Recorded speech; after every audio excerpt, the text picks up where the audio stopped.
It's Friday, December 22nd, 2023. And just a quick note, I'm taking the last week of the year off to work on my next book and to take some time for the holidays, so there won't be any new podcast episodes until the first week of January.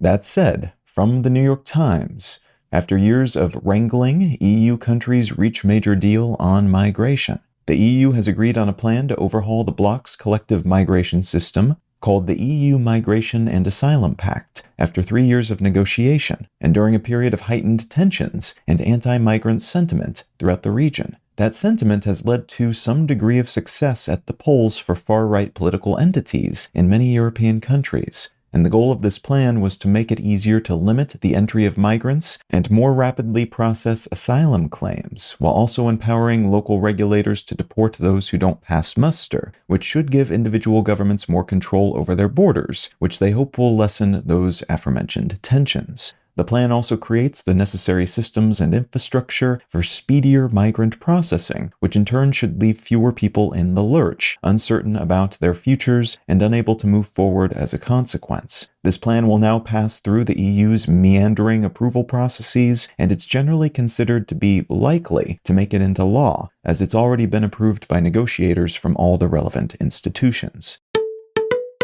From the Washington Post, new coronavirus variant JN1 is spreading fast. The World Health Organization has designated the COVID-19 subvariant JN1 a variant of interest, following its rapid scale-up, making up around 3% of all global cases at the beginning of November, but expanding to 27.1% of all cases later the same month. Like other notable subvariants, JN1 is an evolution of previous iterations of the coronavirus, in this case the Omicron variant that spread to seemingly everyone in early 2022. And though there's no indication that this new subvariant is more severe than previous ones, it does seem to have additional powers that help it get around its host's immunity, and there's a chance that will help it become the dominant subvariant of COVID globally in the next few months. This variant is arriving at a moment in which our global COVID tracking system have largely disappeared due to a lack of funding, and vaccine uptake numbers have also collapsed, so this winter's COVID wave could be a lot more substantial than last year's, but we probably won't be able to directly compare them because of that lack of data collection.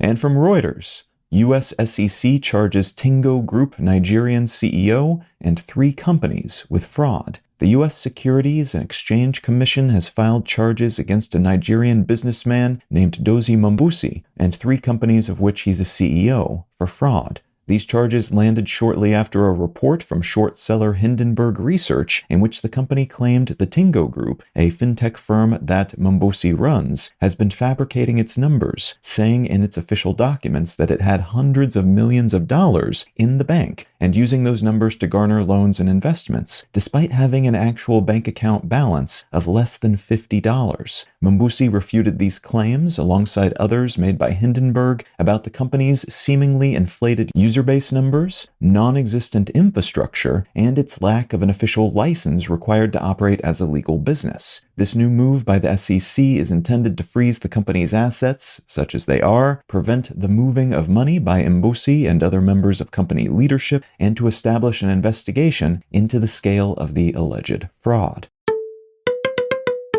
If you're finding some value in One Sentence News, consider leaving a quick review wherever you get your podcasts and/or sharing the show with a friend. You can find out more about this show or subscribe to the email version at onesentencenews.com. And you can support this and other related projects, like the Let's Know Things and Brain Lenses podcasts at understandery.com.